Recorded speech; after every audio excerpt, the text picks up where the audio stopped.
Baruch haba, and welcome back to another Alef Tav treasure. I'm actually kind of stepping out on a limb on this one because I'm unsure as to what it means. There are two possibilities that I see, and both of those are too compelling not to at least show you uh, this one, and I've passed it over several times, but let's delve into it and see. It is in Leviticus chapter 13, verse 12, if you want to turn there. And I'll read the English first. It says, "And if leprosy breaks out all over the skin, and the leprosy covers Alef Tav, all the skin of the one who has the sore from his head to his foot, wherever the priest looks."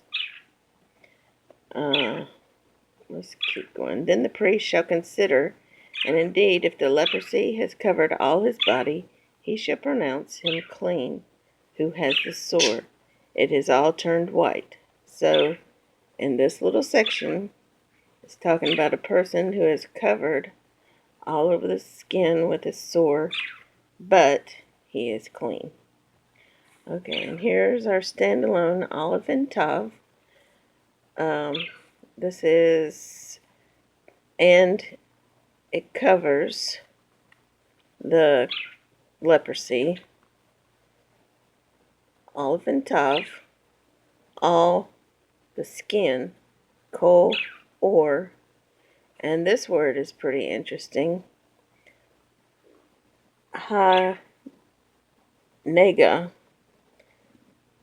Nega here, and I looked it up, and it is Strong's Hebrew 5061, and it means plague, but also can mean sore, stroke, stripes, stricken, and wound.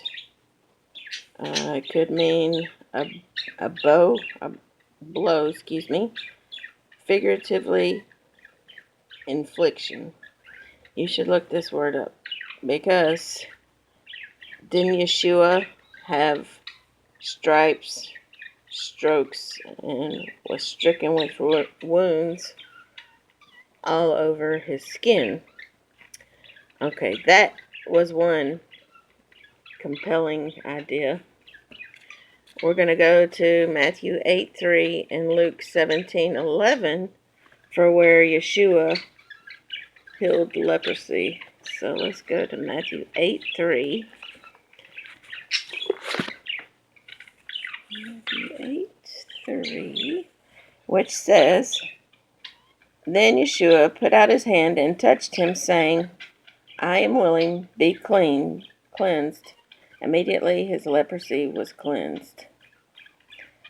And Yeshua said to him, See that you tell no one, but go your way, show yourself to the priest, and offer the gift that Moses commanded as a testimony to them." See, even here, Yeshua is following the commandments of his Father. And let's go to Luke 17:11.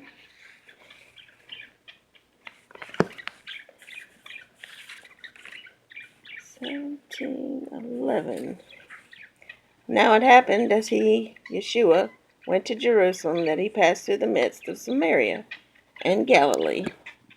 Sorry about the parakeets. I had to bring them in the room because it was too cold out there.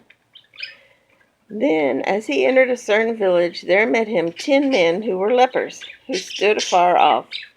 And they lifted up their voices and said, Yeshua, Master, have mercy on us. So when he saw them, he said to them, Go show yourselves to the priests.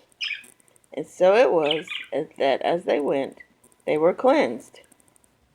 And one of them, when he saw that he was healed, returned, and with a loud voice glorified Elohim, and fell down on his face at his feet, Yeshua's feet, giving him thanks. And he was a Samaritan. So Yeshua answered and said, Were there not 10 cleansed? But where are the 9? Were there not any found who returned to give glory to Elohim except this foreigner? Since he was a Samaritan. And he said to him, Arise, go your way, your faith has made you well. So we see again that Yeshua cleaned 10 men of leprosy. So is that Alef Tav a prophecy of someone who is an Alef Tav, or represented by an Alef Tav, healing, since the guy in Leviticus 13:12 is clean? Is it a prophecy of the Alef Tav cleaning someone who has leprosy? Or is it the Alef Tav who had on all of his skin stripes, wounds, and blows? So, I don't know. I'm going to leave this one in your court and let you decide for yourself on this one. But I appreciate you listening, and thanks again, and Shabbat Shalom. If this is Shabbat for you, it's Shabbat when I am recording it. And Lehitraot. Be blessed.